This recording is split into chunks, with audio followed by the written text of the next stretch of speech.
History is a battlefield, and truth is the first casualty. Welcome to the History Frontline. France, late summer 1944. The war in Europe has been raging for 5 years. The beaches of Normandy are still stained with blood. Thousands of young Americans are dying every week, pushing through hedgerows and farmland, fighting for every muddy mile. The German Wehrmacht is battered, but far from broken. They are digging in, waiting, watching. And in a misty field, somewhere near the border of Luxembourg, something impossible is happening. A German reconnaissance pilot banks his Messerschmitt through low-hanging clouds. Below him, through breaks in the fog, he sees what makes his blood run cold. An entire armored division, rows upon rows of Sherman tanks, their steel hulls gleaming wet in the morning light. Artillery pieces positioned in perfect firing formations. Half-tracks and supply trucks moving in organized columns. Soldiers everywhere, thousands of them, digging foxholes, stringing communications wire, setting up command tents. The pilot's hand trembles as he sketches what he sees on his kneeboard. This is not good. This is not good at all. Intelligence said the American 9th Army was 50 miles north. But here they are, right on the doorstep. He estimates at least 2 full divisions, maybe more. 30,000 men, 600 tanks. God help us, he thinks. He pushes the throttle forward and dives back into the clouds, racing to report what he has seen. The Luftwaffe must know. The artillery batteries must be repositioned. The panzers must be alerted. The Americans are coming in force.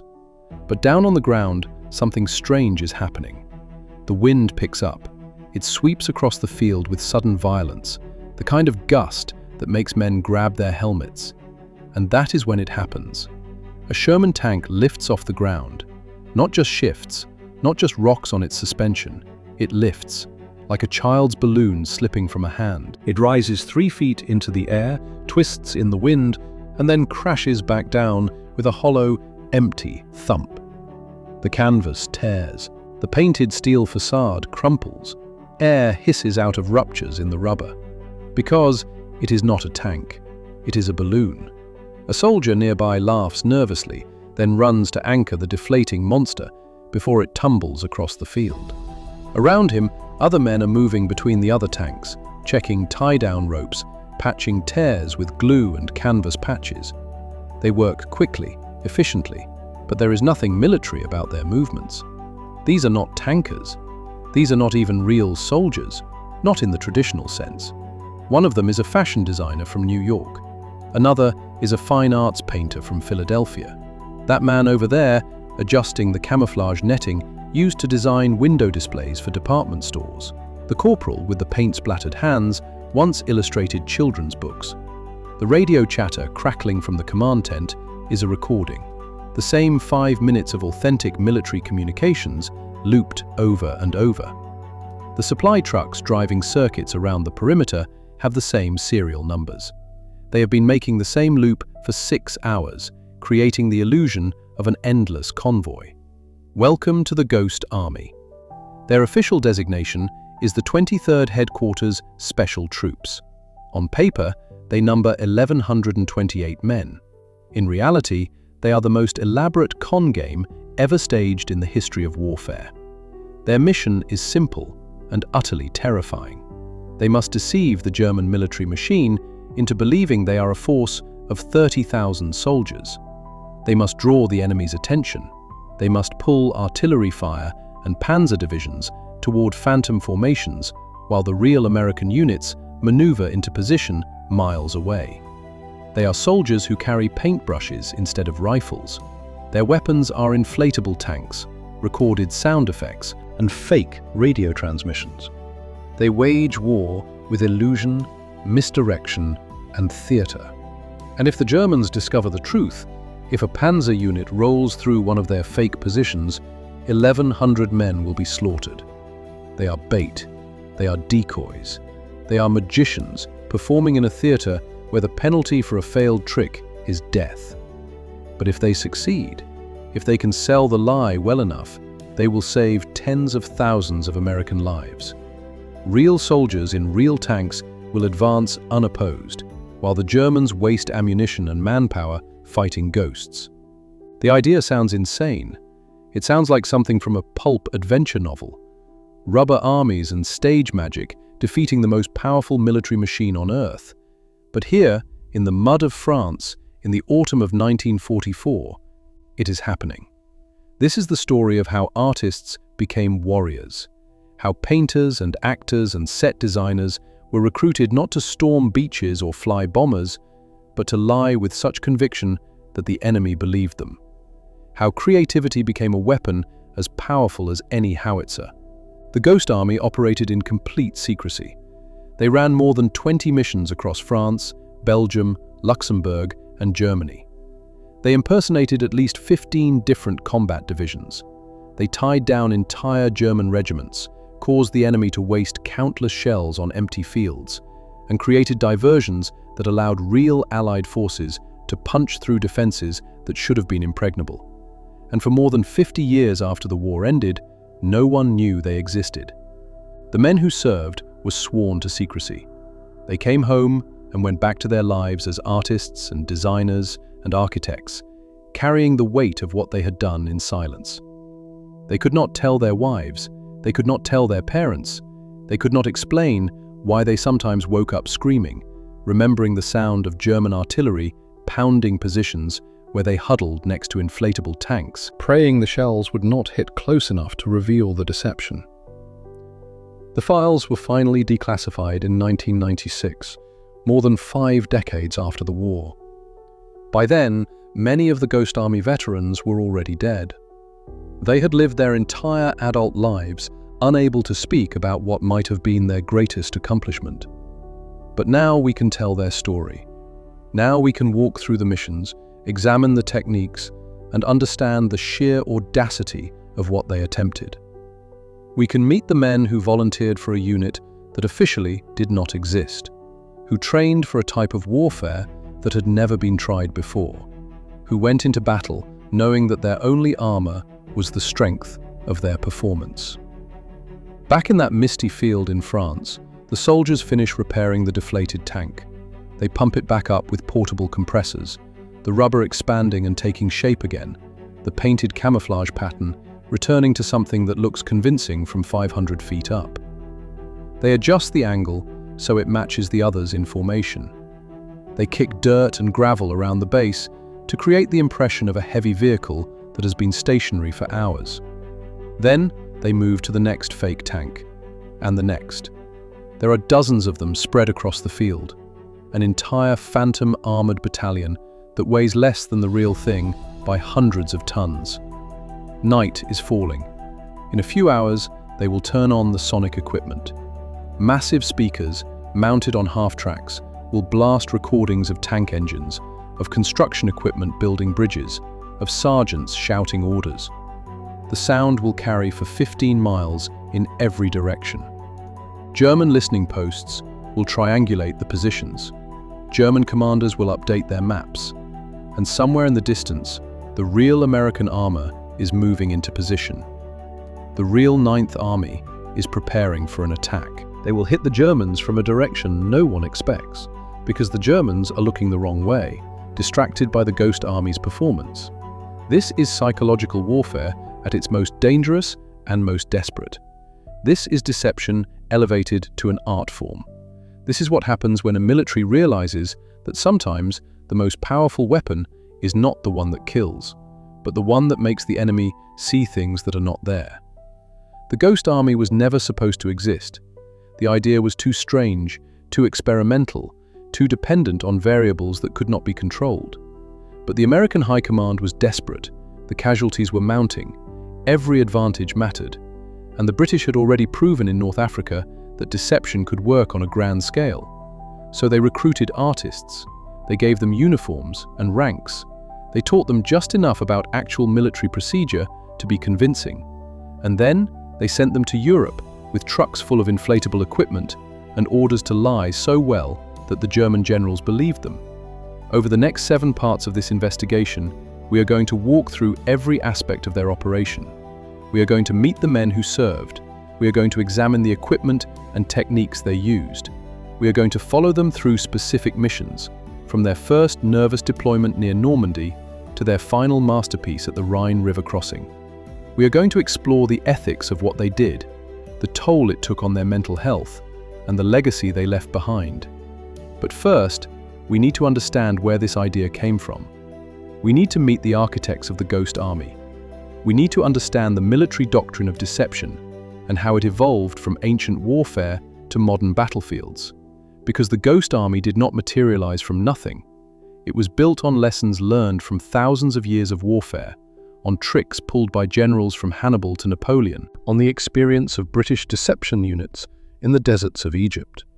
It represented a culmination of military thinking about the power of psychological operations, and it required a very specific type of soldier, someone who could think creatively under pressure, someone who understood visual illusion and acoustic manipulation, someone who could act a role so convincingly that trained enemy observers would believe the lie even when the evidence was literally made of rubber and canvas. The men of the Ghost Army were chosen not for their ability to fight, but for their ability to deceive. And in the killing fields of Europe in 1944, that made them just as valuable as any infantry regiment. The idea started with failure. North Africa, 1942. British Field Marshal Bernard Montgomery is facing one of the most decorated tank commanders in history, Erwin Rommel, the Desert Fox. The German Afrika Korps has been running circles around Allied forces for 2 years. Rommel is a master of mobile warfare, of appearing where the enemy does not expect, of turning defensive positions into death traps. Montgomery knows he cannot beat Rommel with conventional tactics. The Germans are too skilled, too experienced. So he tries something desperate. Something that sounds more like a stage production than a military operation. He creates a fake army. British engineers build hundreds of dummy tanks out of wood and canvas. They dig fake supply depots. They run fake radio traffic. They create the illusion of a massive build-up in the southern sector, while the real attack force assembles in the north. And miraculously, impossibly, it works. Rommel takes the bait. He positions his panzers to counter an attack that never comes. And when Montgomery finally strikes from the north, the Afrika Korps is caught completely out of position. The Battle of El Alamein becomes the turning point of the North African campaign. And military planners in Washington and London suddenly realize something profound. In modern warfare, with aerial reconnaissance and radio intercepts, what the enemy thinks they see can be more important than what they actually face. But the British operation was improvised, built on the fly with whatever materials they could scrounge. If deception was going to be a real weapon, it needed to be standardized, professionalized, equipped properly. The American military starts asking questions. Can this be replicated? Can it be scaled up?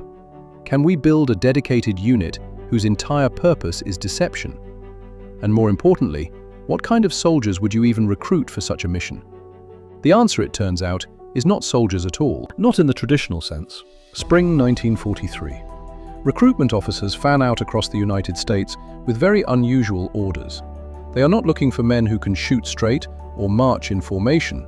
They are looking for men who can paint, who can sketch, who can design, who can think creatively about three-dimensional space and visual illusion. They go to art schools, Cooper Union in New York, Pratt Institute in Brooklyn, the Pennsylvania Academy of Fine Arts in Philadelphia, the Corcoran Gallery School in Washington. They walk into advanced design classes and studio sessions and pull aside the most talented students. The pitch is vague, hush-hush. The officers cannot explain exactly what the unit will do, only that it requires artistic skill and creative thinking. There will be danger, they say carefully, but not the kind you might expect. This is not about infantry charges or aerial combat. This is about using your mind and your artistic training in ways the military has never attempted before. Some students are skeptical. This sounds like some kind of propaganda unit making posters and training films. Safe work, rear echelon, not what they signed up for when they enlisted. Others are intrigued. The secrecy suggests something more interesting than pushing paper in a public relations office. And for young men who have spent years learning to see the world as shape and color and composition, The idea of using those skills in actual combat operations has a strange appeal. They sign up not knowing they are volunteering for one of the most dangerous psychological operations in military history. The men who eventually form the Ghost Army are unlike any military unit ever assembled. Before the war, they were fashion designers and fine artists, architects and commercial illustrators, sound engineers and stage set builders. They are used to bohemian studio spaces and gallery openings, not military discipline and chain of command.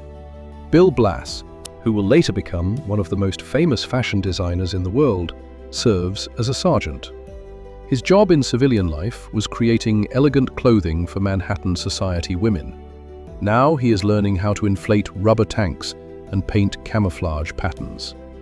Ellsworth Kelly, who will become one of the most important abstract painters of the 20th century, serves as a camouflage designer. His understanding of color and geometric form makes him perfect for creating visual deceptions that look convincing from aerial reconnaissance. Arthur Shilstone, an illustrator who worked for major advertising agencies, becomes a technical sergeant, specializing in creating fake insignia and unit markings. His attention to detail, his ability to replicate a style exactly, becomes crucial for the deception missions. There are actors from Broadway and radio drama. There are architectural students who understand how to create convincing facades and temporary structures. There are sound engineers who worked in recording studios and understand acoustic manipulation. There are men who built department store window displays, who know how to create three-dimensional illusions designed to fool the eye. And then there are the soldiers who do not fit into any easy category. Men who played in jazz bands or worked as stagehands in theaters. Men who studied photography or worked as newspaper sketch artists. The common thread is creativity, adaptability, the ability to think outside rigid frameworks. Gathering these men together is the easy part. Training them is infinitely harder. Camp Forest, Tennessee, summer, 1943. The Ghost Army assembles for the first time. 1,100 men, most of whom have never held a rifle before, staring at each other across a parade ground. Traditional army sergeants look at them with open contempt. These are not real soldiers. These are art students playing dress-up. The commanding officer is Colonel Harry Reeder, a by-the-book military man who initially has no idea what to make of his new unit. How do you train artists for combat? How do you impose military discipline on men who are used to working alone, following their creative instincts, questioning authority? The answer, it turns out, is that you do not try to make them into traditional soldiers. You teach them to act like soldiers. There is a difference. The training at Camp Forest becomes its own form of theater. The Ghost Army soldiers learn enough drill and ceremony to look convincing from a distance. They learn basic weapons handling, not because they will be engaging in firefights, but because a soldier who does not know how to carry a rifle looks wrong. They learn radio protocol and map reading and military terminology. But they also train in skills no other army unit practices. They learn how to inflate and deflate rubber tanks in under 15 minutes. They practice painting realistic camouflage patterns on canvas and rubber. They study photographs of real armored divisions to understand how equipment is positioned, how vehicles leave tracks, how soldiers naturally arrange themselves around military hardware. The sonic deception teams train with massive sound equipment, learning to operate speakers that can project recorded audio for 15 miles. They practice setting up in darkness, hiding the equipment, making sure the sound appears to come from a different location than the actual speakers. The radio deception specialists, who will become known as the spoofers, undergo incredibly technical training. They learn to analyze and mimic the individual sending style, the fist, of real radio operators. Every radio man has a unique rhythm to their Morse code transmissions, the way they space dots and dashes, the pressure they apply to the key. It is like a fingerprint. German listening posts catalog these individual styles and use them to track specific units across the battlefield. The spoofers have to learn to copy these styles perfectly. They study recordings of real operators. They practice for hours, tapping out messages until they can replicate someone else's rhythm so exactly that even trained listeners cannot tell the difference. Then they have to learn to improvise, to create realistic military radio traffic on the fly, conversations between phantom units that sound genuine. And underneath all the technical training, there is psychological preparation for something most soldiers never face. These men are being trained to be bait. They are being taught to make themselves targets. Their success will be measured not by how many enemies they kill, but by how effectively they draw enemy attention toward themselves while being almost completely defenseless. Traditional soldiers know that if they encounter the enemy, they fight. They have weapons, they have training, they have a chance. The Ghost Army will deploy with only basic small arms. If a German tank column stumbles onto one of their positions, if the deception is discovered, they have almost no ability to defend themselves. Their rubber tanks cannot shoot back. Their inflatable artillery cannot provide covering fire. They will have to rely on speed, on evacuation, on the hope that they can disappear before the Germans close in. This creates a unique kind of fear, not the immediate terror of combat, but a slow-burning anxiety that never goes away. Imagine digging a foxhole next to a fake tank, knowing that your job is to make the enemy think this position is worth attacking. Imagine lying in the darkness, listening to German artillery rounds whistling overhead, wondering if the next one will hit close enough to reveal that the tank 5 feet away is made of rubber. The men at Camp Forest struggle with this. Some wash out, unable to handle the psychological weight. Others develop a dark gallows humor, joking that they are professional targets, that they should get hazard pay for being human bait. But most adapt. They start to see the mission as an extension of their art. In civilian life, they created illusions for entertainment or commercial purposes. Now they are creating illusions that will save lives. Real lives. Thousands of them. An artist creates a painting, and maybe it ends up in a gallery where hundreds of people see it. An artist in the Ghost Army creates a deceptive tank formation, and maybe it pulls a German artillery battalion out of position, which allows an American infantry regiment to advance with minimal casualties. The stakes are higher, but the fundamental skill is the same. Make people see what you want them to see. The training intensifies as summer turns to fall. The men learn to work in darkness, to move silently, to coordinate complex setups with minimal communication. They run exercises where they have to create a fake battalion headquarters in 2 hours, complete with inflatable vehicles, radio traffic, and visual markers that would be spotted by aerial reconnaissance. They study actual German reconnaissance reports to understand what the enemy looks for. How do you make fake tire tracks look real? You drag actual trucks through the area first. How do you make an inflatable tank look heavy? You paint shadows at the correct angles. You kick dirt and gravel around the base. You position smaller equipment nearby for scale reference. It becomes a craft, a discipline.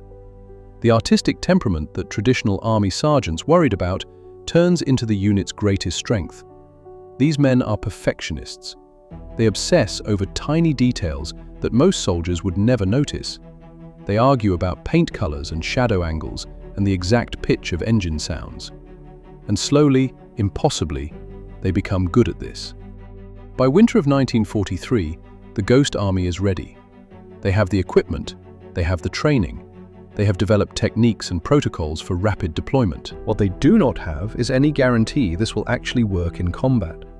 The British succeeded once in North Africa, but that was against Rommel's forces in the desert, where visibility is clear and terrain is simple. Europe is different, forests and hills and towns. The Germans have been fighting there for years. They know the landscape. They have sophisticated intelligence networks. Can a few hundred rubber tanks really fool them? Can recorded sound effects stand up to scrutiny from experienced officers? Can radio deception work against the same listening posts that have been cataloguing Allied communications patterns since 1939? No one knows. The whole operation is an experiment, an elaborate, dangerous, expensive gamble that the American High Command is making because conventional warfare is grinding men to death at unsustainable rates. Orders come through in early 1944. The The Ghost Army will deploy to England, then to France after the invasion. They will be attached to various army groups as needed. Their missions will be planned by deception officers at the highest levels and coordinated with real combat operations.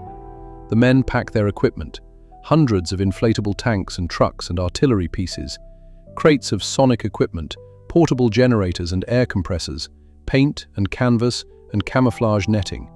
And tucked in between the obvious military gear, there are sketchbooks and watercolors and pencils.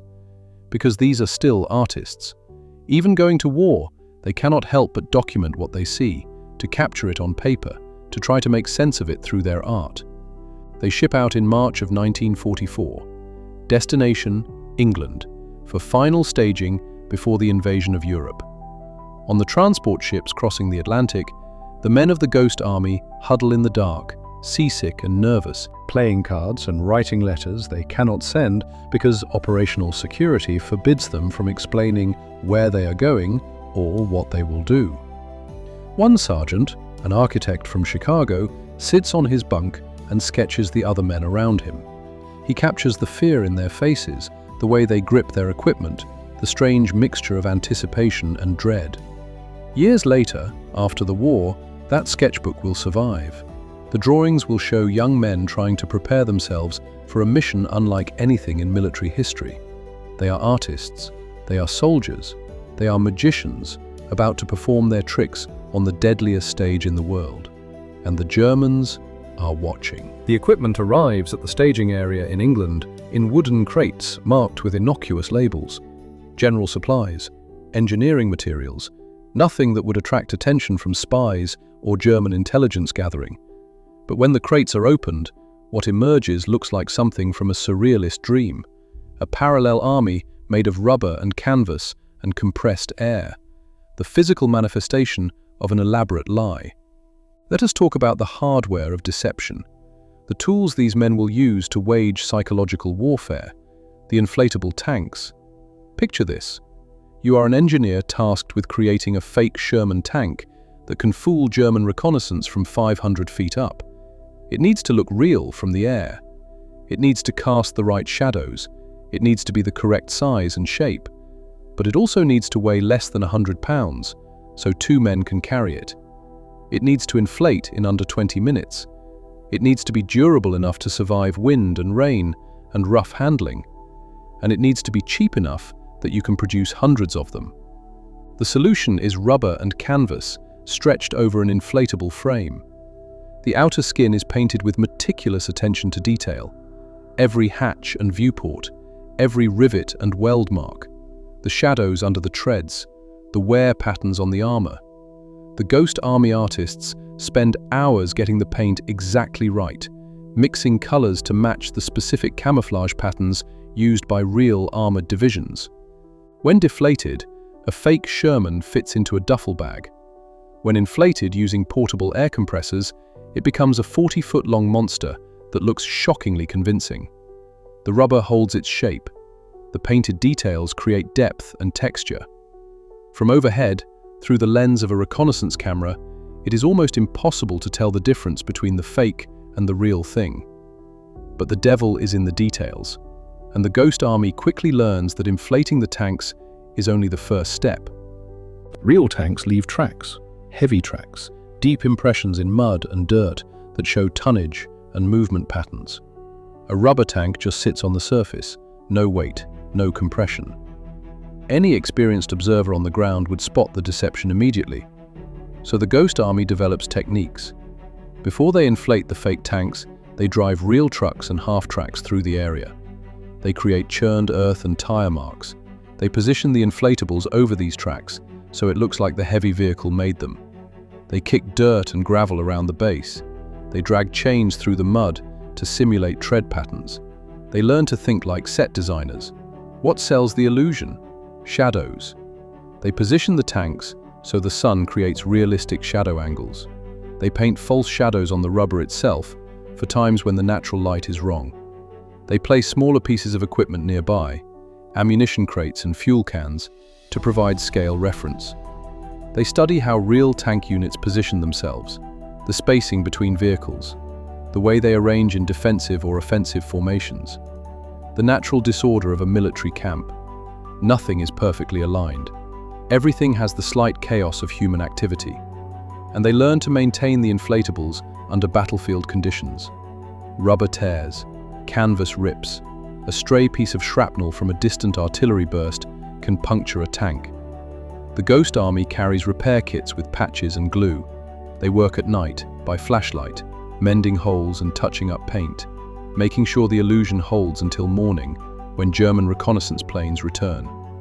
The inflatable arsenal is not limited to tanks. There are fake trucks, fake artillery pieces, fake anti-aircraft guns. There are even fake aircraft, entire phantom airfields with rubber P-47 fighters arranged on runways, complete with painted ground crew markings and fuel trucks. Everything is designed to be deployed rapidly and packed away just as quickly. Speed is crucial. The Ghost Army might get orders to create a fake armored division in a specific location, maintain the illusion for 3 days, then disappear overnight and reappear 50 miles away, pretending to be a different unit entirely.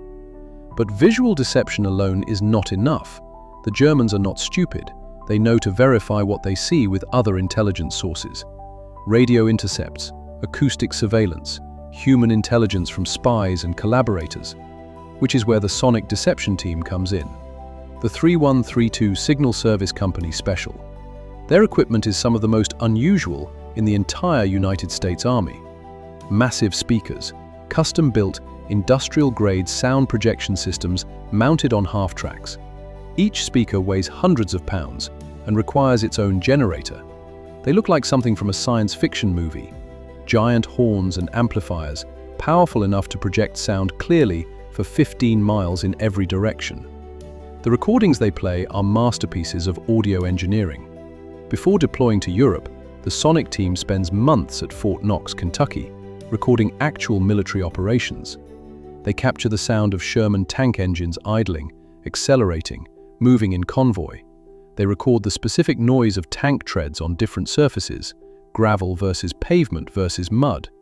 They record the mechanical sounds of bridge construction, hammering, riveting, diesel engines powering pile drivers. They record soldiers, hundreds of hours of soldiers, shouting orders, casual conversation, the specific cadence of sergeants drilling platoons. They even record authentic military profanity, the constant cursing that fills any actual military operation. All of this is captured on massive wire recorders, technology that is cutting edge for 1943. The recordings are then edited, looped, layered to create the audio signature of large-scale military operations. In the field, the sonic team coordinates their playback with visual deception. If the Ghost Army is simulating an armored division, the speakers blast tank sounds. If they are pretending to be engineers building a pontoon bridge, they play construction sounds. The audio is timed to match what German listening posts would expect to hear. But here is where it gets psychologically intense. Sound carries for miles.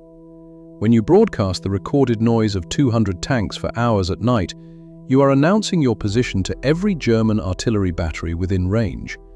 You are painting a target on yourself. The sonic operators set up their equipment and then retreat to foxholes hundreds of yards away. They run the playback remotely, and they wait, listening to the recorded sounds of their fake army echoing across the battlefield, wondering when the German response will come. Sometimes it does. Artillery shells screaming in, German gunners trying to suppress what they think is a major American buildup. The sonic team huddles in their shelters, hearing the explosions, hoping the Germans do not realize they are shelling empty speakers and rubber tanks. The psychological toll of this work is immense. You are deliberately attracting enemy fire. You are making yourself bait. And your only protection is the hope that the Germans do not get close enough to discover the truth. Then there are the radio spoofers. Radio deception is perhaps the most technical and demanding aspect of the Ghost Army's operation. It requires men with extraordinary skills and nerves. German signals intelligence is sophisticated. They have listening posts across the front, intercepting Allied radio transmissions 24 hours a day. They catalog everything: unit call signs, radio frequencies, message patterns, and most importantly, they analyze the individual sending style, the fist, of specific operators. Every radio man has a unique rhythm when sending Morse code, the spacing between dots and dashes, the pressure on the key. Small variations that create a distinctive signature. German intelligence uses this to track individual operators and, by extension, the units they belong to. If they recognize the fist of the radio operator from the 4th Armored Division, they know where that division is positioned. The spoofers have to infiltrate this system. They have to learn the fists of real operators, then impersonate them perfectly. It is like being a vocal impersonator, except with Morse code, and the audience is trained intelligence officers actively looking for mistakes. The training for this is brutal. Hours every day practicing code, studying recordings of real operators, learning to match their rhythm exactly, then improvising, creating realistic military radio traffic that sounds authentic. Supply requests, status reports, casualty numbers, weather updates, all the mundane communication that fills military radio networks. In the field, the spoofers work in coordination with actual combat units. They make contact with real division radio operators, study their fists, record their patterns. Then, when the Ghost Army needs to impersonate that division, the spoofers take over the radio net, sending messages in the style of the real operators, creating the impression that the division is in a completely different location. This is incredibly dangerous work. If the Germans detect the deception, if they realize the radio traffic is fake, the entire operation fails. Worse, it tips them off that deception units exist, making future operations impossible. The spoofers develop elaborate protocols. They study real military operations to understand normal communication patterns. How often do units report? What kind of information do they share? How does radio traffic change during combat versus rest periods? They create entire fake conversations, units coordinating movements, commanders requesting supplies. The slow build of radioactivity that precedes a major operation. All of it performed live, improvised like jazz musicians, each operator playing off the others, creating a convincing symphony of military communication. And they do this while sitting in foxholes or temporary shelters, wearing headphones, bent over radio equipment, fingers flying across Morse keys, knowing that German intelligence is listening to every word, analyzing every signal, looking for any inconsistency. One mistake, one wrong rhythm, one message that does not fit the expected pattern, and the Germans will know. The deception will collapse, and the men of the Ghost Army will be exposed. These three elements, visual deception, sonic deception, and radio deception, work together to create what the military calls a notional unit, a phantom army that exists only in German intelligence reports. But for the deception to work, all three elements must be coordinated perfectly. Picture the complexity. The Ghost Army arrives at a location. They have perhaps 24 hours to set up. They inflate hundreds of rubber tanks and vehicles, positioning them in realistic formations. They set up sonic equipment and begin playing recorded sounds of military activity. They coordinate with real units to intercept their radio operators' fists, then begin broadcasting fake traffic that matches those styles. And then they wait, maintaining the illusion, repairing damaged equipment, adjusting positions based on weather and light, hoping German reconnaissance believes what they see and hear. The margin for error is razor thin, a rubber tank that tears and deflates during the night, a sonic speaker that malfunctions and falls silent, a spoofer who sends a message with the wrong rhythm. Any of these could unravel the entire operation. And underneath all the technical challenges is the human element. These men are exhausted. They work through the night setting up, then maintain the deception during the day, while also trying to rest and prepare for the next move. They live on adrenaline and fear, never knowing when German artillery will open up, never certain the deception is actually working. The equipment is impressive. The techniques are sophisticated, but ultimately, the success of the Ghost Army depends on the men operating the equipment. Their attention to detail, their ability to think creatively under pressure. Their willingness to sit in the middle of a battlefield, maintaining an elaborate lie, while real combat rages around them. They are magicians, yes, but they are magicians performing in a theater where the audience is actively trying to kill them. June 1944. The invasion of Europe has begun. While the Ghost Army is still in England, the real fighting units are storming the beaches of Normandy. Omaha Beach, Utah Beach. Thousands of young men running into machine gun fire, dying in the surf, crawling across sand stained red with blood. The Ghost Army listens to the reports and knows their time is coming. They land in France 2 weeks after D-Day. The beaches are secure, but the fighting continues inland. The hedgerows of Normandy have become a meat grinder. Every field is a potential kill zone. Every stone wall hides German machine guns. The Wehrmacht is fighting for every inch of ground. The Ghost Army sets up their initial base camp near the town of Treviers. Around them, the landscape is scarred with artillery craters and burnt-out vehicles. The smell of death is everywhere, sweet and rotten, hanging in the summer heat. This is the moment when the abstract concept becomes terrifying reality. Training at Camp Forest was one thing, setting up fake tanks in the forests of Tennessee while sergeants evaluated their technique. But here, in France, the stakes are absolute. Their first mission is codenamed Operation Elephant. The objective is to simulate the presence of the 2nd Armored Division near the town of St. Lo, while the real division moves south to attack the German defensive line at a different position. The Germans have artillery batteries positioned in the hills overlooking St. Lo. If they believe a major armored force is assembling there, they will concentrate their fire on that location, wasting ammunition and revealing their gun positions. The Ghost Army has 48 hours to sell the deception. They arrive at the staging area after dark. Moving in blackout conditions, no lights, navigating by moonlight, and whispered instructions. The rubber tanks are still packed in trucks. The sonic equipment is silent. They are invisible, just another supply convoy moving through the night. But as soon as dawn breaks, they have to become an armored division. The inflation begins at 0400 hours. Portable air compressors hum in the darkness. Rubber expands and takes shape. The men work frantically, unfolding the deflated vehicles, attaching air hoses, watching the tanks grow from flat canvas into three-dimensional machines.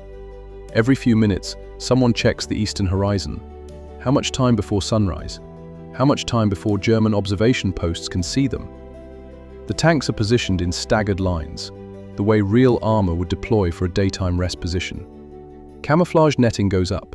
The detail men move through, adjusting angles, making sure shadows fall correctly, kicking dirt around the bases to simulate weight and movement.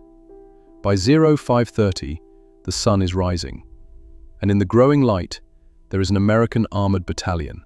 60 tanks, support vehicles, command tents, soldiers moving between the equipment. From 5 miles away, through binoculars or a telescopic sight, it looks completely real. The German observers see exactly what they are meant to see. Reports go up the chain of command. American armor is massing near St. Lo, significant force, at least 1 full battalion, possibly more. Then the sonic equipment activates. The speakers are hidden in a tree line, 500 yards from the fake tanks. When they begin broadcasting, the recorded sound of idling Sherman engines rolls across the landscape, deep, mechanical rumbling, the unmistakable diesel growl of American armor. German listening posts triangulate the sound. The reports are consistent with the visual sighting. Everything matches. And then the shelling starts. The men of the Ghost Army hear it first as a distant whistle, high-pitched, descending, the Doppler effect of an incoming artillery round. Then, the explosion. Maybe 300 yards away, a geyser of dirt and flame erupting from an empty field. Another whistle, another explosion, closer this time.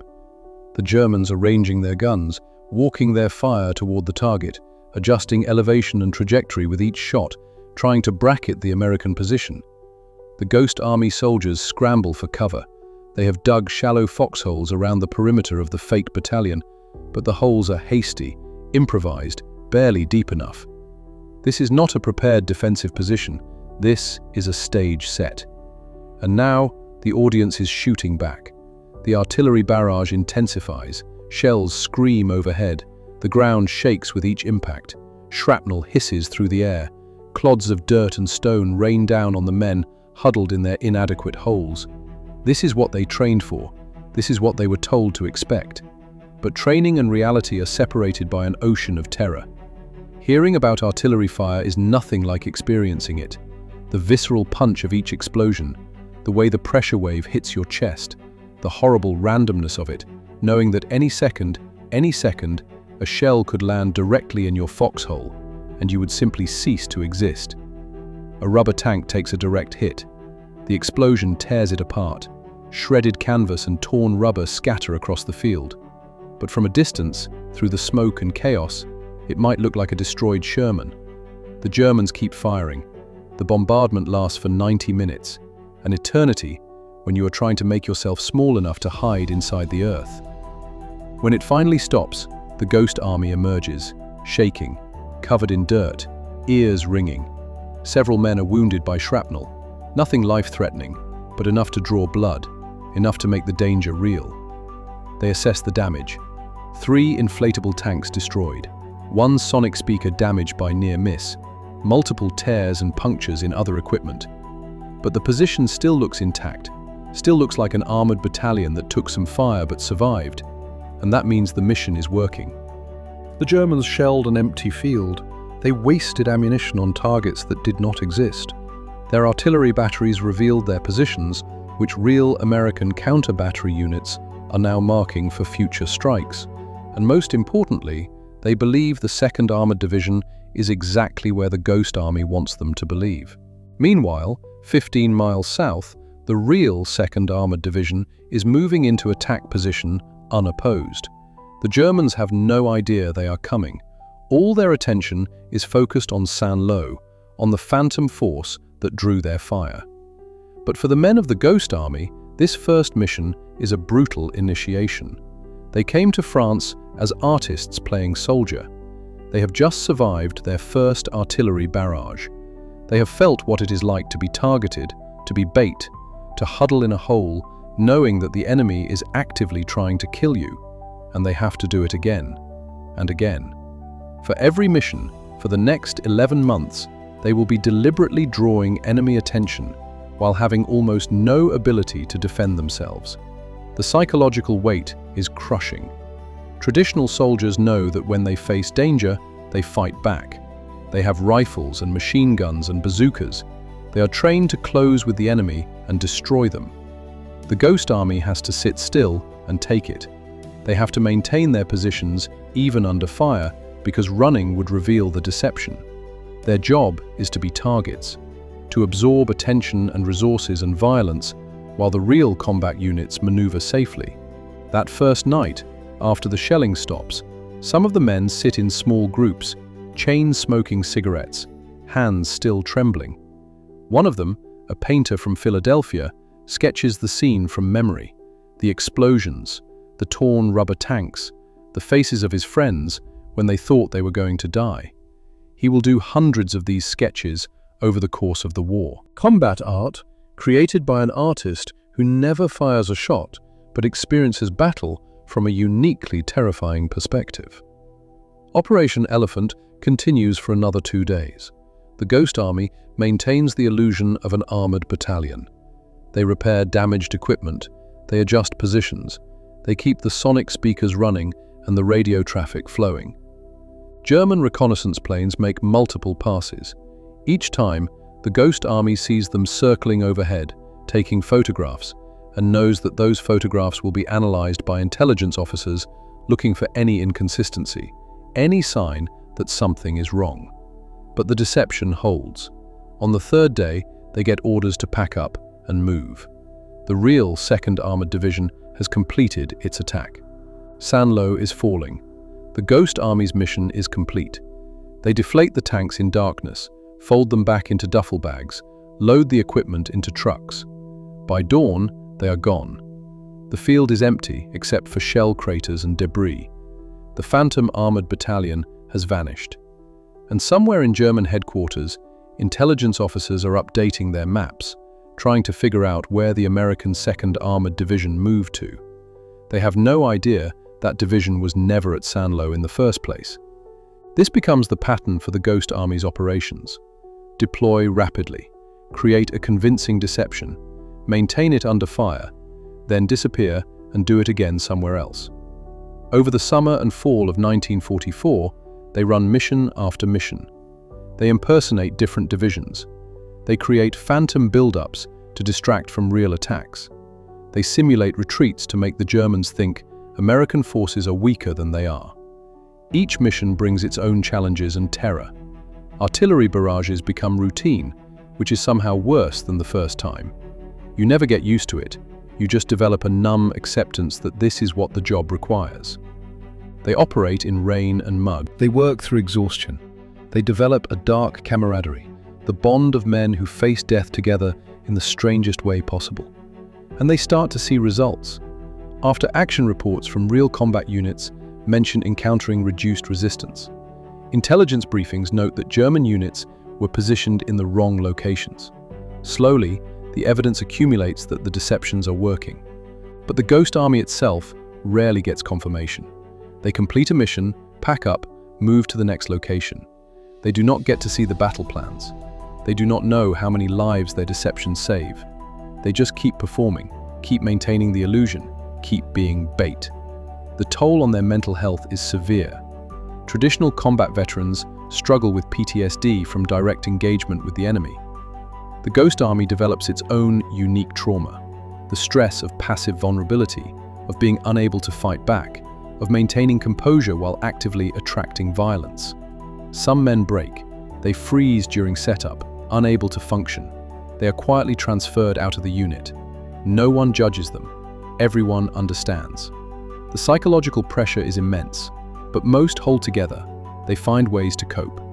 Dark humor, obsessive focus on technical details, the pride of knowing they are doing something important, something unique, something that matters. And as summer turns to fall, as 1944 grinds toward winter, they prepare for their next challenge.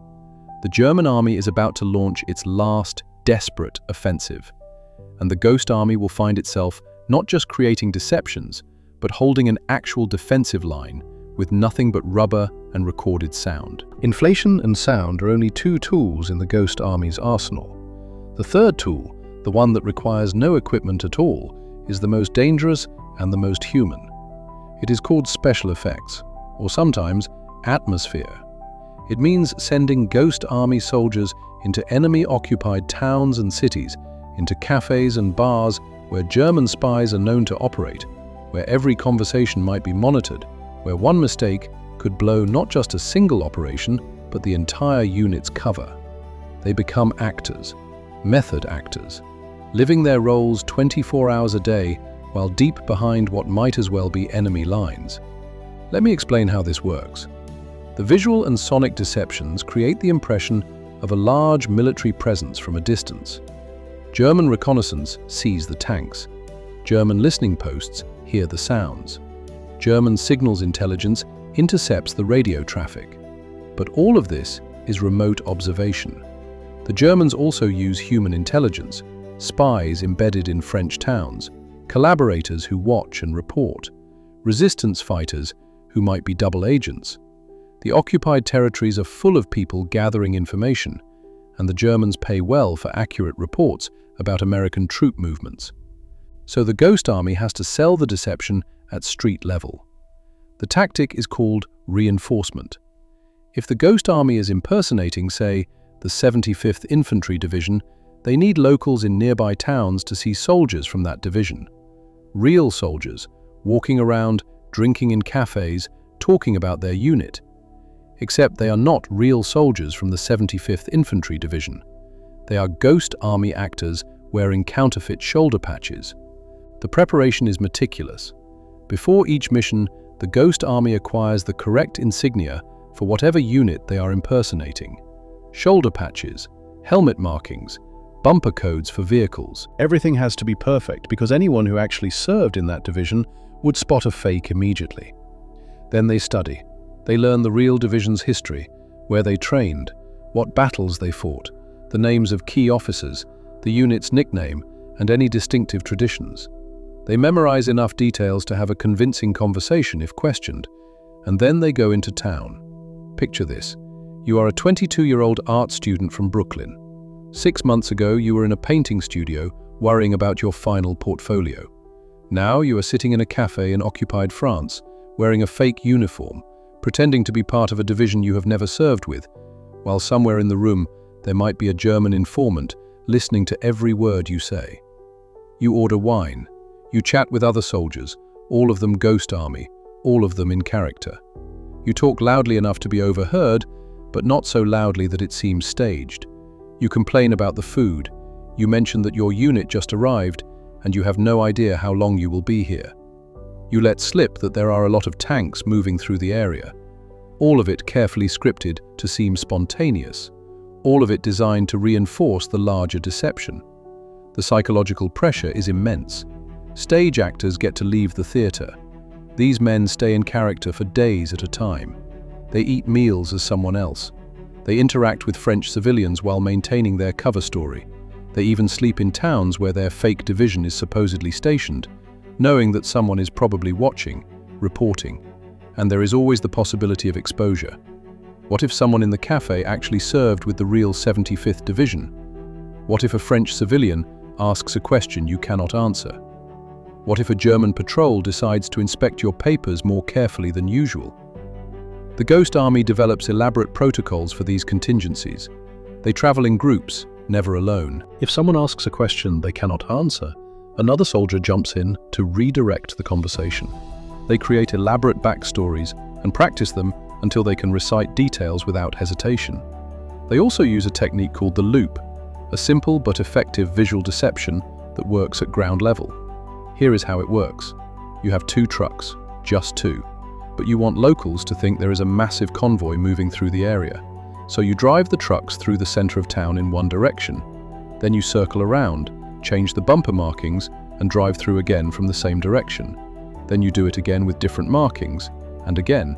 To anyone watching, it looks like convoy after convoy passing through. Dozens of vehicles, all belonging to the same division. The impression is of a major troop movement, except it is the same 2 trucks, looping for hours, the drivers exhausted and dizzy, changing identifying marks at each circuit. The technique is absurdly simple, and it works. French resistance members report to their German contacts that a full division passed through town.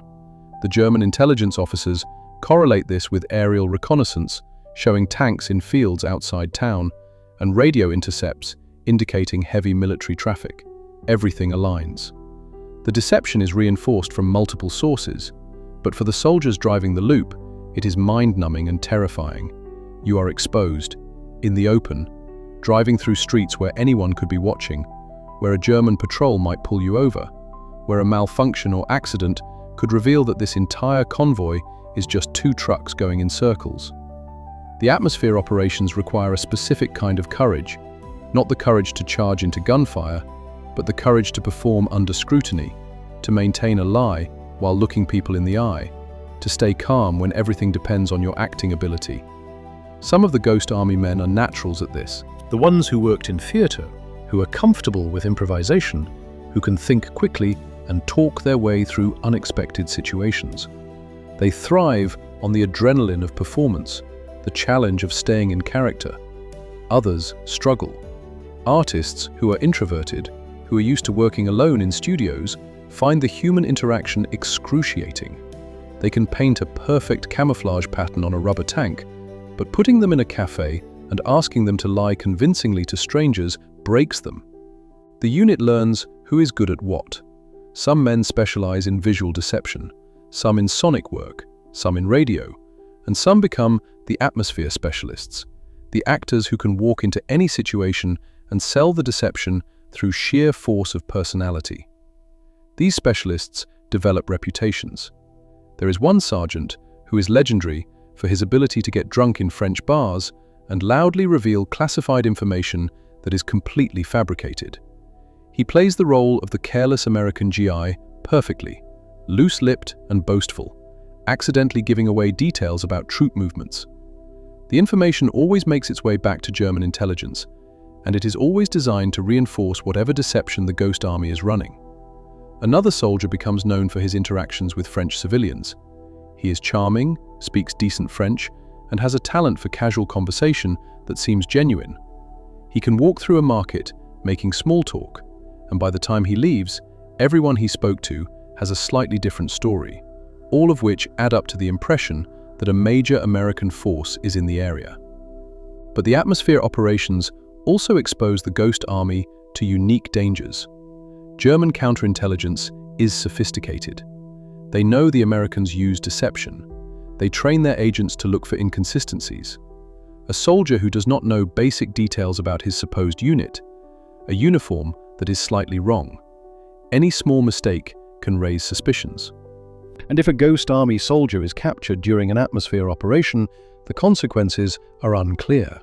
Are they treated as regular POWs, or are they considered spies, subject to immediate execution under the Geneva Conventions? The Ghost Army never gets a clear answer to this question. The mission is classified.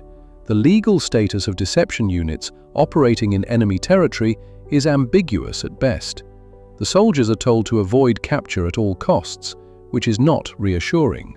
Several times during the war, Ghost Army atmosphere teams have close calls. German patrols conducting random checks, French collaborators who seem suspicious. Moments when the entire operation teeters on the edge of exposure. In one instance, a Ghost Army soldier wearing a fake 90th Division patch is approached by a French civilian who claims to have a brother serving in that division. "Do you know him?" the civilian asks, naming a soldier. The Ghost Army actor does not panic. He says, "No, the 90th is huge. Thousands of men. I have never met everyone in the division." He talks around the question, changes the subject, moves the conversation in a different direction. The French civilian seems satisfied. But afterward, back at base, the soldier is shaking. That was too close. If the civilian had pushed harder, if he had asked more specific questions, the cover might have broken. These near misses accumulate. The Ghost Army develops a reputation among themselves for being constantly on the edge of disaster. They joke about it, dark humor being their primary coping mechanism, but the fear is real.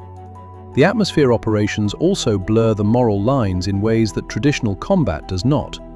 When you are shooting at enemy soldiers, the ethics are straightforward.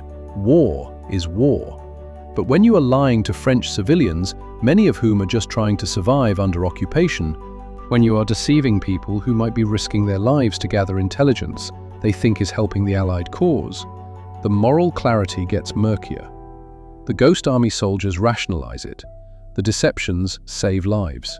American lives, Allied lives, even French civilian lives, because faster Allied advances mean shorter occupation, less destruction, fewer people caught in the fighting. But it still bothers some of them. Using people as unwitting props in an elaborate con game, making locals complicit in spreading false information without their knowledge or consent. These are not questions that military training prepared them to answer. They are artists forced to become spies, performers whose stage is a battlefield, and they have to make moral decisions in real time, under pressure, with incomplete information.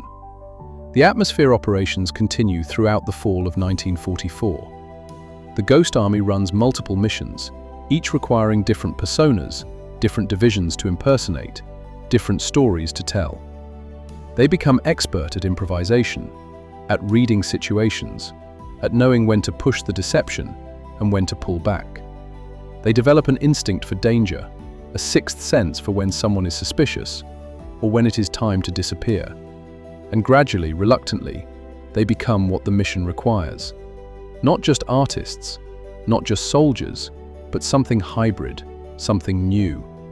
Psychological warriors who fight with performance and persuasion rather than bullets and bombs. The toll this takes is different from the trauma of artillery barrages. It is the stress of constant vigilance, of never being able to relax, of living a lie so completely that sometimes they almost forget who they really are.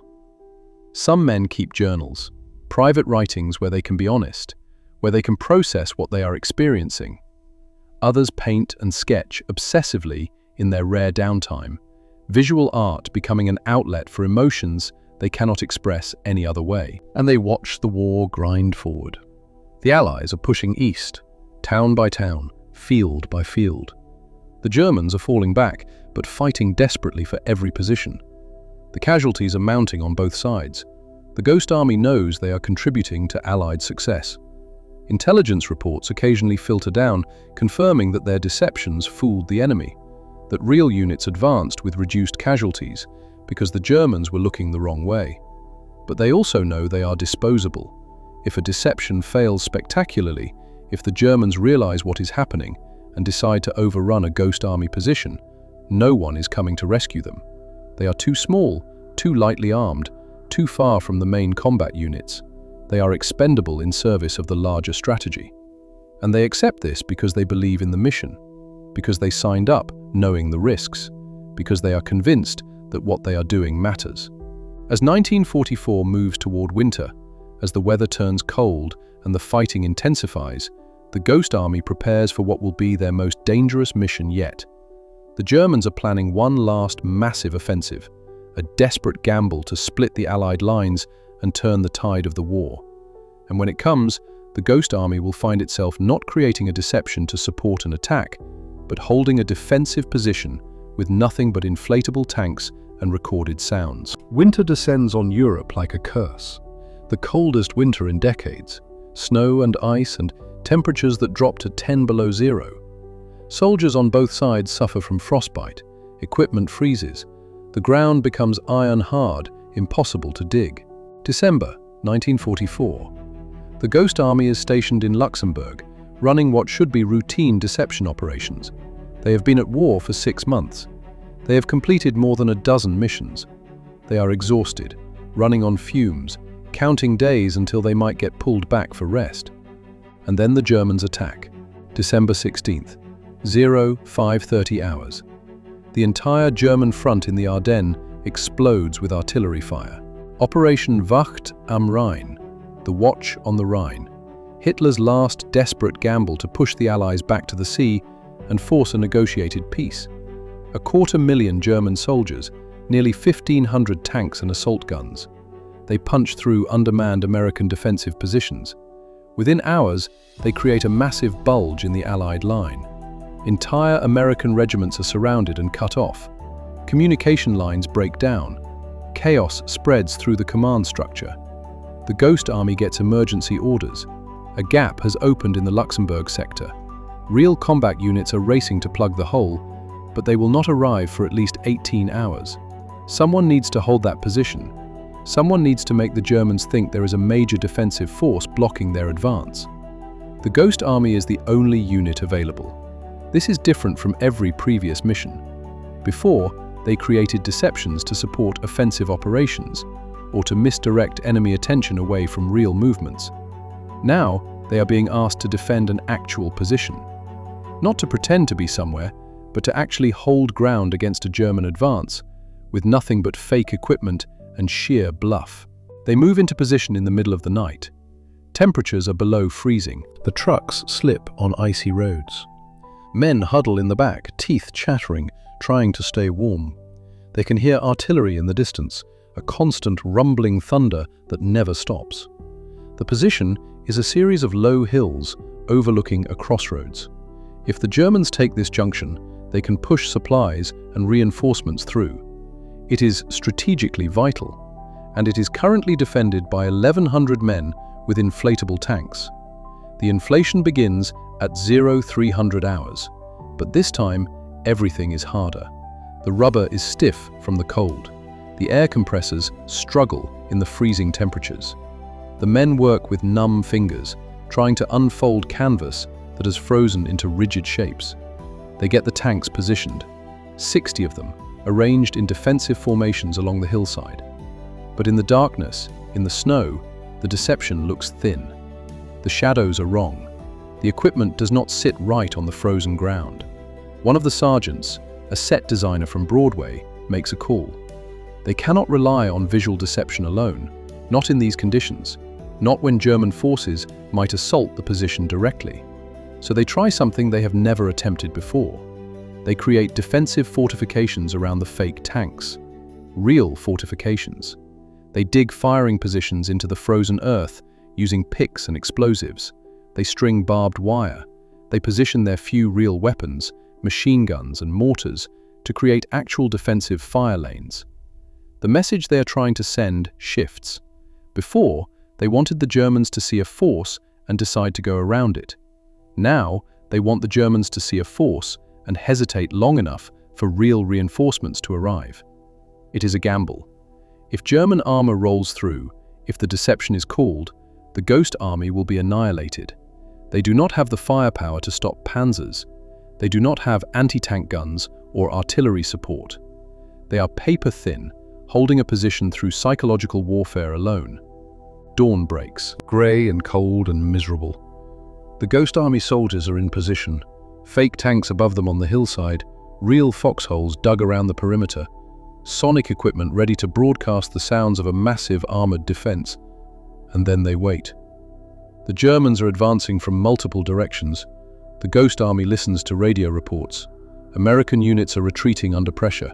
Entire companies are being overrun. The bulge in the line is expanding hour by hour. Mid-morning, a German reconnaissance patrol appears on the far side of the valley. 4 soldiers moving carefully through the snow, using binoculars to survey the American positions. The Ghost Army does nothing. They stay hidden. They let the Germans look. From 800 yards away through falling snow, the inflatable tanks on the hillside look real enough. The reconnaissance patrol sees what appears to be a full armored battalion dug in and ready. The patrol withdraws. They radio their findings. American armor in defensive positions, significant force, well prepared. German commanders receive the report and make calculations. They have momentum. They are pushing hard. But throwing forces against a prepared armored defense could bog down the advance, waste time and resources. Better to probe, to find weak points, to look for easier routes through the American lines. The deception is working, but it is fragile. If the Germans decide to hit the position with artillery, if they bring up panzers to assault the hillside, the Ghost Army has nowhere to go. The temperature keeps dropping. The men in the foxholes stamp their feet to keep circulation going. Frostbite is becoming as dangerous as enemy fire. They rotate positions, spending 20 minutes in the foxhole, then 20 minutes moving around to stay warm. The sonic equipment runs constantly. The massive speakers blast recordings of tank engines, of radio chatter, of all the sounds that accompany an armored defense. The audio carries across the frozen landscape, reinforcing the impression of a major American presence. But the Ghost Army soldiers know the truth. They are holding a strategically important position with fakery and hope. If the Germans call their bluff, if they push hard enough to expose the deception, it is over. Afternoon. More German patrols appear. They are probing the line, looking for weaknesses. Each time, the Ghost Army stays hidden. Each time, the Germans see tanks and assume they are facing real resistance. Then the artillery starts. Not a barrage aimed at the Ghost Army positions. The Germans are shelling targets to the north and south, trying to soften up the American lines before pushing forward. But some of the shells fall short. Some land in the Ghost Army sector. Explosions erupt across the hillside. The frozen earth shatters. Shrapnel screams through the air. 2 inflatable tanks are destroyed, torn apart by direct hits. A third is damaged, slowly deflating, losing its shape.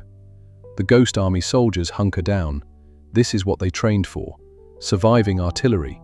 Maintaining the deception even under fire. But training and reality are different animals. The cold makes everything worse. Explosions on frozen ground create more shrapnel. The snow amplifies sound, making each blast seem closer, louder, more deadly. 3 men are wounded, 1 seriously, a piece of shrapnel through his leg. The medics work in the foxholes, bandaging injuries, administering morphine, trying to stabilize patients in sub-freezing temperatures. And through it all, they have to maintain the position. They cannot evacuate the wounded until dark. They cannot abandon the deception. The real reinforcements are still hours away. If the Ghost Army pulls out now, the Germans will take the crossroads unopposed. So they stay, cold and terrified and bleeding. holding ground with rubber and sound and sheer stubborn refusal to break. As night falls, the situation becomes more desperate. German forces are pushing hard all along the Bulge. Radio reports describe American units being overrun, retreating in disarray. The Battle of the Bulge is becoming a catastrophe for the Allies. But at this one crossroads, in this one sector, the Germans are hesitating. They think they are facing a prepared armored defense. They think pushing through will cost them men and tanks they need elsewhere. So they pause. They regroup. They look for easier routes. And those hours of hesitation, that pause caused by 1,100 artists with fake tanks, makes the difference. The real American reinforcements arrive at 0200 hours, an actual armored battalion with real Shermans and infantry support. They move into position, relieving the Ghost Army, taking over the defense. The Ghost Army evacuates in darkness. They deflate their remaining tanks, load the damaged equipment, carry their wounded to ambulances. They move out exhausted and frostbitten, several men requiring immediate medical attention for hypothermia and shrapnel wounds. But they held. For 18 hours, they convinced the Germans that a lightly defended crossroads was actually a strong point. They delayed an enemy advance at a critical moment in the battle. And in the chaos of the Battle of the Bulge, where every hour mattered, that delay was significant. The Ghost Army will never receive credit for this mission. It will not appear in official battle reports. The real armored battalion that relieved them will get the recognition for holding the position. But the men who were there know what happened. They know they held ground with nothing but bluff and courage. They know they stared down the last major German offensive with inflatable tanks and recorded sound effects. And they know they paid for it. The psychological toll of those 18 hours is enormous. The sustained fear, the cold, the artillery, the knowledge that they were utterly exposed, that if the Germans had pushed just a little harder, discovered the truth, it would have been over. Some of the men will carry this experience for the rest of their lives. They will wake up decades later, back in civilian life, remembering the sound of shells impacting on frozen ground, the feeling of complete vulnerability, the desperate hope that the deception would hold just a little longer. But in the moment, as they evacuate that hillside in Luxembourg, they have no time to process it. The Battle of the Bulge is still raging. The war is not over, and the Ghost Army has more missions ahead. The Battle of the Bulge ends in late January 1945. The German offensive is crushed. Hitler threw his last reserves into the attack and lost. The Wehrmacht is shattered. Now the Allies prepare for the final push into Germany itself. The Ghost Army has survived winter.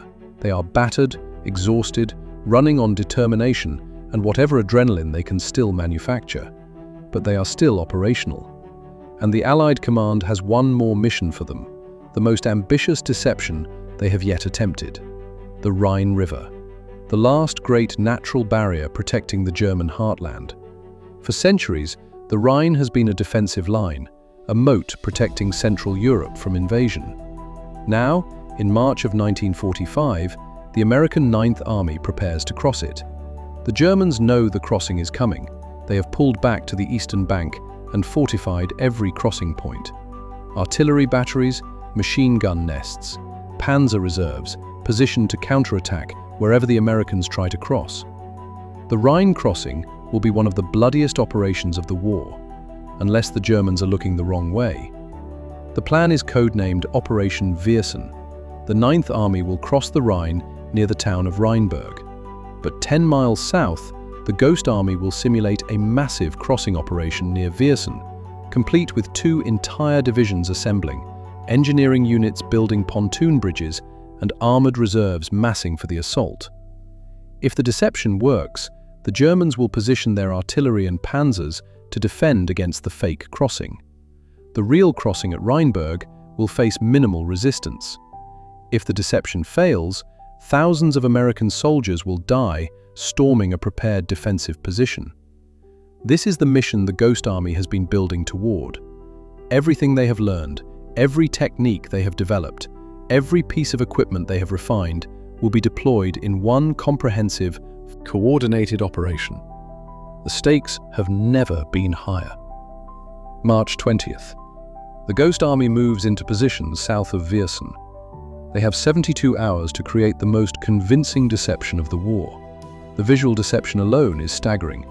They inflate over 200 rubber tanks, 60 trucks, dozens of artillery pieces. They create fake supply dumps with stacked crates and fuel barrels. They position inflatable landing craft along the riverbank, as if preparing for an amphibious assault. But this time, they go further. They build actual structures. Wooden frames covered with canvas, painted to look like command posts and communication centers. They string hundreds of yards of communications wire, connecting nothing to nothing, but creating the visual impression of a massive headquarters operation. They even create a fake airfield. They clear a field, mark runways with white tape, and position inflatable aircraft. The planes are crude, obvious fakes if you get close, but from the air, through a reconnaissance camera, they look real enough. The detail work is obsessive. Every element has to support the larger illusion. Tank tracks in the mud, camouflage netting positioned naturally, the random scatter of military equipment that accompanies any real operation. Nothing is perfectly aligned because real military operations are never perfectly aligned. The Ghost Army artists paint shadows on the inflatable equipment to compensate for light angles. They position smaller vehicles near larger ones to provide scale reference. They create dirt and wear patterns so the equipment looks used, not freshly deployed. It is their masterpiece, the culmination of 2 years of training and operations. Every lesson learned from previous missions applied to create the most complete military deception ever attempted. The sonic deception runs 24 hours a day. The speakers blast recordings of massive engineering operations, pile drivers, welding, construction equipment, the sound of pontoon bridges being assembled, metal clanging on metal, diesel engines straining under heavy loads. At night, the sounds shift to match what the Germans would expect. Tank engines, troop movements, the low rumble of a massive military force settling in for the night, preparing for the assault that will come at dawn. The radio deception is equally comprehensive. The spoofers create traffic for 2 entire divisions, the 30th Infantry Division and the 79th Infantry Division. They broadcast supply requests, casualty reports, engineering updates, all the mundane communication that fills military networks. They coordinate with the real divisions they are impersonating, getting updates on actual operations so the fake traffic matches reality. If the real 30th Division requests ammunition resupply, the fake 30th Division radio traffic reflects that request. Everything has to be consistent. And then the atmosphere teams go to work. Ghost Army soldiers wearing 30th and 79th Division patches flood into local towns. They drink in cafes. They talk loudly about the upcoming operation. They complain about being chosen for the assault. They speculate about casualties. All of it designed to create human intelligence that supports the visual and electronic deception. By the time the operation kicks off, German intelligence should have reports from multiple sources confirming that 2 American divisions are preparing to cross the Rhine at Viersen. The German response is immediate and exactly what the planners hoped for. Reconnaissance aircraft make constant passes over the Ghost Army positions. German artillery begins ranging shots, probing for weaknesses. Radio intercepts show German units being repositioned to defend against the anticipated Viersen crossing. The Germans are taking the bait. But the Ghost Army knows this is the most dangerous part. The more convincing the deception, the more likely the Germans will hit the fake positions with everything they have. Artillery barrages, possibly even a preemptive strike with armor to disrupt the American buildup. The Ghost Army digs in, real foxholes, real defensive positions. They know they might have to survive a major attack. March 22nd, the bombardment begins. German artillery opens up with everything they have. Hundreds of shells screaming across the Rhine, targeting the fake American divisions assembling near Viersen. The barrage is heavier than anything the Ghost Army has experienced before. The Germans are not just probing, they are trying to destroy the American buildup before it can launch. Explosions tear across the Ghost Army positions. Inflatable tanks are shredded, fake structures collapse. The carefully constructed deception is pounded by high explosives. But mixed in with the fake equipment are real soldiers in real foxholes. And they are dying. Shrapnel slices through the air. Men scream. Medics crawl through the bombardment, trying to reach the wounded. The sonic equipment is destroyed. The radio trucks are hit. Operators killed at their posts. It is carnage. The Ghost Army is being torn apart. But the operation has to continue. They cannot evacuate. They cannot reveal that this entire position is a fake. Because 10 miles north, the real 9th Army is crossing the Rhine at Rheinberg, and they are facing almost no resistance. The German artillery and reserves are all positioned at Viersen, pounding empty fields and rubber tanks. The actual crossing is proceeding with minimal casualties. American soldiers are establishing a bridgehead on the eastern bank of the Rhine. Engineers are building pontoon bridges under light fire instead of the devastating barrage they expected. The Ghost Army is absorbing violence meant for the real army. They are taking the hit that would have killed thousands of American soldiers at Rheinberg, and they have to stay in position until the real crossing is secure. The bombardment lasts for 6 hours. When it finally stops, the Ghost Army positions are devastated. Nearly all the inflatable equipment is destroyed. Multiple soldiers are dead. Dozens are wounded. The survivors emerge from foxholes to find the field transformed into a cratered nightmare. But the mission succeeded. German intelligence reports later captured show that Wehrmacht commanders believed they disrupted a major American crossing attempt at Viersen. They thought they won. They thought they stopped the assault. They had no idea they were shooting at ghosts. The real crossing at Rheinberg was a success. The 9th Army secured a bridgehead with a fraction of the expected casualties. Within days, Allied forces were pouring across the Rhine into Germany. The last natural barrier was breached. Winston Churchill visited the Rheinberg crossing site and personally thanked the 9th Army commanders. General Dwight Eisenhower called it one of the most successful operations of the European campaign. Neither of them mentioned the Ghost Army, because officially the Ghost Army did not exist. But the men who survived Operation Viersen knew what they had accomplished. They created a deception so convincing that the enemy committed massive resources to fighting it. They saved thousands of lives. They enabled one of the most successful river crossings in military history, and they paid for it with their own blood. The casualty rate for the Ghost Army during Operation Viersen was higher than most actual combat units experienced during the Rhine crossing. After the operation, the Ghost Army was pulled back for rest and reconstitution. They were physically and psychologically shattered. The equipment was mostly destroyed and needed to be replaced. The unit needed time to recover, but there was no time. The war was entering its final phase. The Allies were racing toward Berlin. Every day brought new operations, new advances, new opportunities for deception. The Ghost Army would run several more missions before the end of the war, but Operation Viersen remained their masterpiece. The perfect execution of comprehensive military deception. The moment when all their skills and equipment and courage came together to create an illusion so powerful it changed the outcome of a major battle. In the decades after the war, military historians who studied the Rhine crossing struggled to understand why the Germans positioned their defenses so poorly, why they concentrated forces at Viersen while leaving Rheinberg relatively undefended. They did not know about the Ghost Army.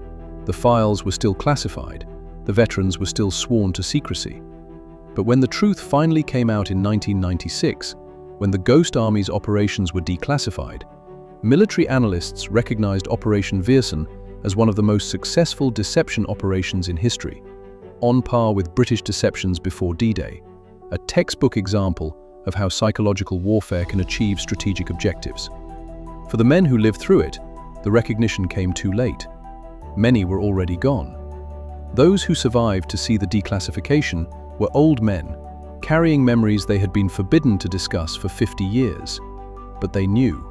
They always knew. They were there. They created the illusion. They absorbed the violence meant for others. They held the line with nothing but rubber and sound and sheer determination. They were artists who became warriors. And Operation Viersen was their masterpiece, painted in mud and blood and deception. Germany surrenders on May 8, 1945. The war in Europe is over. The killing stops. Soldiers everywhere drop their weapons and weep with relief. They survived. Against all odds, against unimaginable horror, they made it through. The Ghost Army assembles one final time in a field outside Frankfurt. 1,100 men, or what remains of them, after a year of operations. They are gaunt, exhausted, carrying trauma they do not yet have words for. Their commanding officer reads the orders. The unit is being disbanded. The equipment will be destroyed or warehoused. The soldiers will be processed for discharge and sent home. But before anyone leaves, there is one more order from the highest levels of military command. Classification, top secret. No one is permitted to discuss their service with the Ghost Army. Not with family, not with friends, not with other veterans, not with anyone. What they did, where they went, the missions they ran, all of it is classified indefinitely. They are being ordered into silence. The men understand why. The deception techniques they developed, the equipment they used, the protocols they established, all of it represents a strategic advantage the military wants to maintain. If potential enemies learn the specifics of Ghost Army operations, they will develop countermeasures. Future deception efforts will fail. But understanding the reason does not make the order easier to accept. These men have been through hell. They survived missions that should have killed them. They watched friends die. They carried psychological burdens that traditional combat soldiers never faced. And now they are being told they cannot talk about any of it. They cannot explain to their parents what they really did in the war. They cannot tell their girlfriends or wives why they wake up screaming. They cannot share their experiences with other veterans, cannot process their trauma through the camaraderie that helps most soldiers readjust to civilian life. They have to carry it alone, in silence, for as long as the classification remains in effect. Some of the men assume it will be a few years, maybe 5, maybe 10. Surely by the 1950s or 1960s, the information will be declassified. Surely they will eventually be able to tell their stories. They are wrong. The Ghost Army soldiers go home. They take off their uniforms. They return to their pre-war lives as artists and designers and architects. They try to resume careers that were interrupted by the war. But they are changed. How could they not be? They spent a year being human bait, creating illusions under fire, living with the knowledge that their only defense against German armor was the quality of their deception. Some readjust relatively well. They channel their trauma into their art. The paintings they create after the war are darker, more complex, informed by what they experienced. Bill Blass builds a fashion empire, but those who know him well notice he never talks about his military service.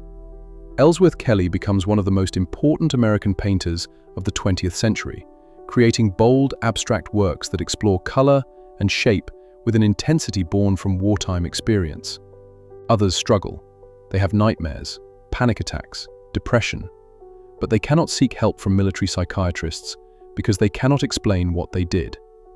Post-traumatic stress disorder will not be officially recognized for decades, and even when it is, Ghost Army veterans cannot tell therapists the truth about their service. They watch war movies. They see the Rhine crossing depicted on screen, dramatic scenes of American soldiers storming across under heavy fire. They know the truth is different. They know those soldiers faced lighter resistance because the Ghost Army drew enemy forces to a fake crossing 10 miles away. But they cannot say anything. They attend veteran reunions. They listen to other soldiers share war stories, compare experiences, bond over shared trauma. The Ghost Army veterans sit quietly, unable to participate. Someone asks what unit they served with, and they give vague answers, change the subject, make excuses to leave early. The isolation is crushing. Trauma requires acknowledgement to heal. These men cannot acknowledge what they went through.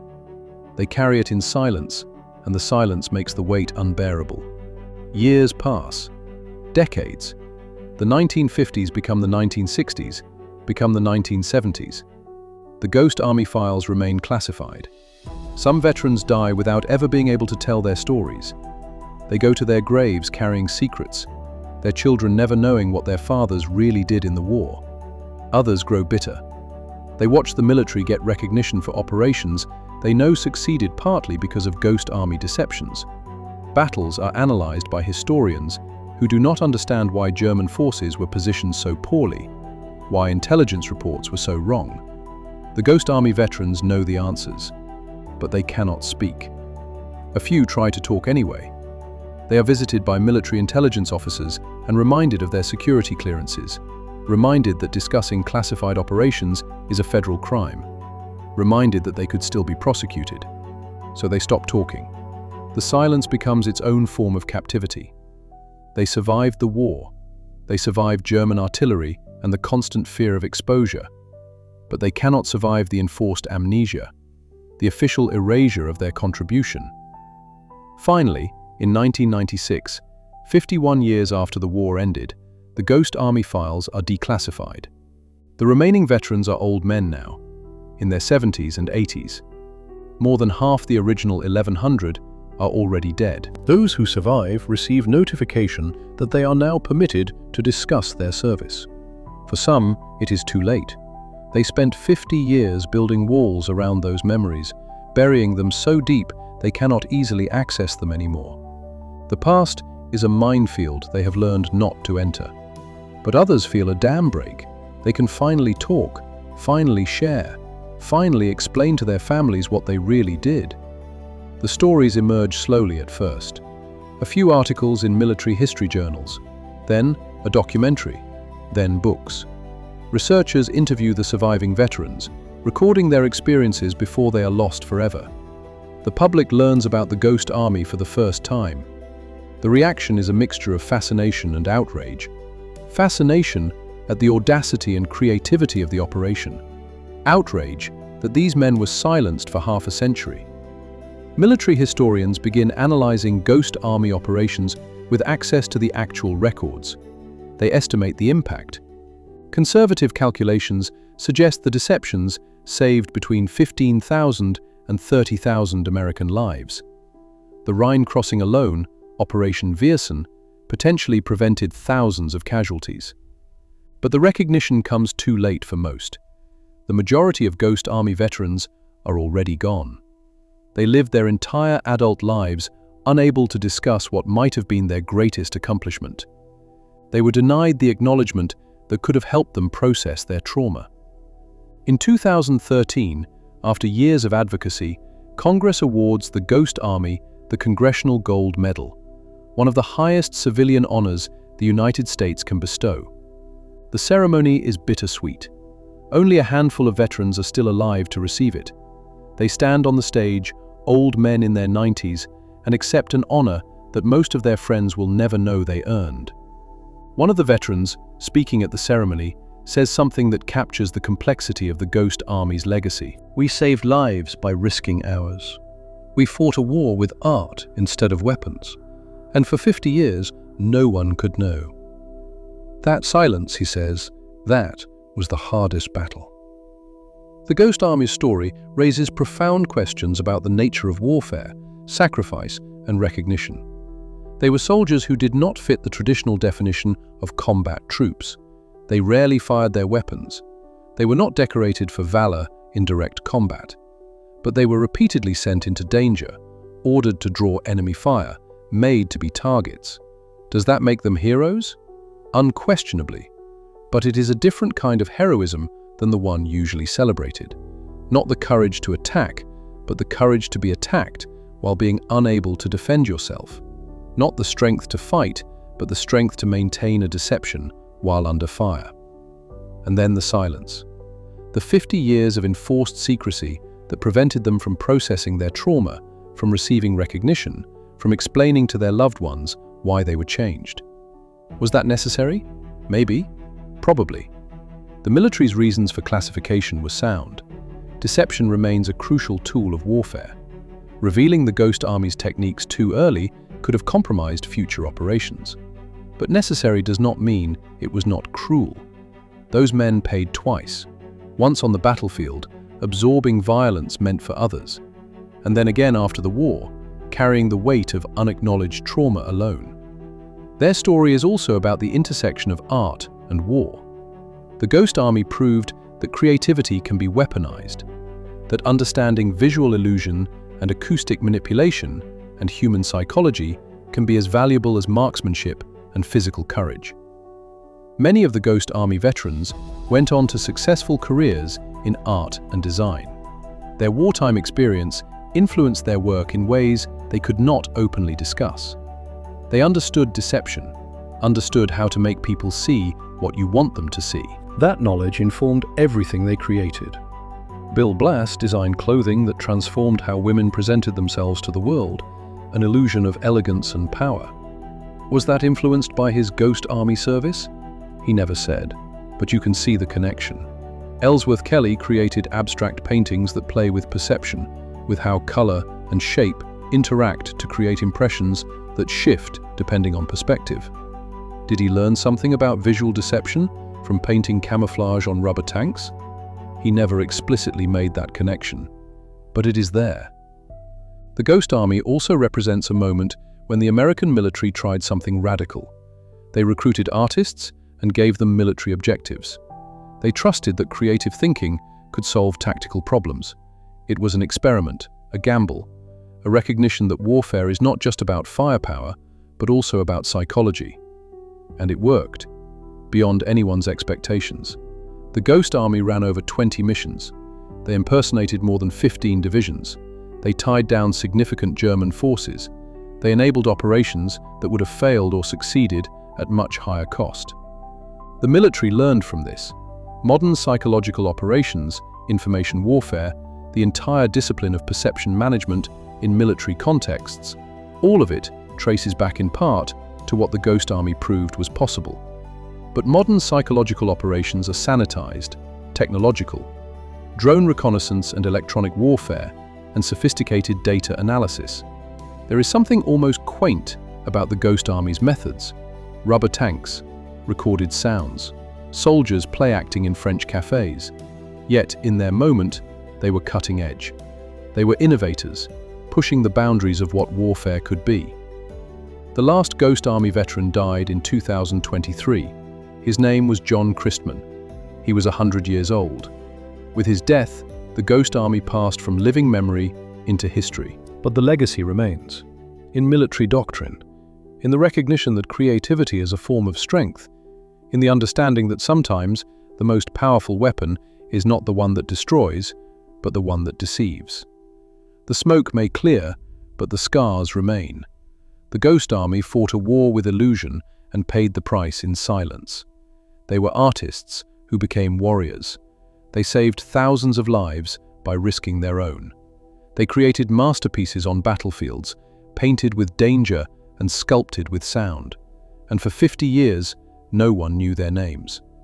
Now, finally, their story can be told. Not just the missions and the equipment and the strategic impact, but the human cost, the trauma, the isolation, the weight of carrying secrets that should have been honors. They deserve to be remembered, not just for what they accomplished, but for what they endured. For the courage to sit in foxholes next to rubber tanks while German artillery screamed overhead. For the strength to maintain deceptions while being terrified. For the resilience to carry unacknowledged trauma for decades. They were the Ghost Army, 1,100 artists who changed warfare, who proved that sometimes the pen is mightier than the sword, who fought with creativity and cunning and sheer stubborn determination. Their war is long over, but their story endures, a testament to human ingenuity, a reminder that heroism takes many forms, a record of sacrifice that was hidden for half a century, but can finally be honored. Thank you for joining us on the front lines. Subscribe to keep the investigation alive. This is the History Frontline. Dismissed. Retry.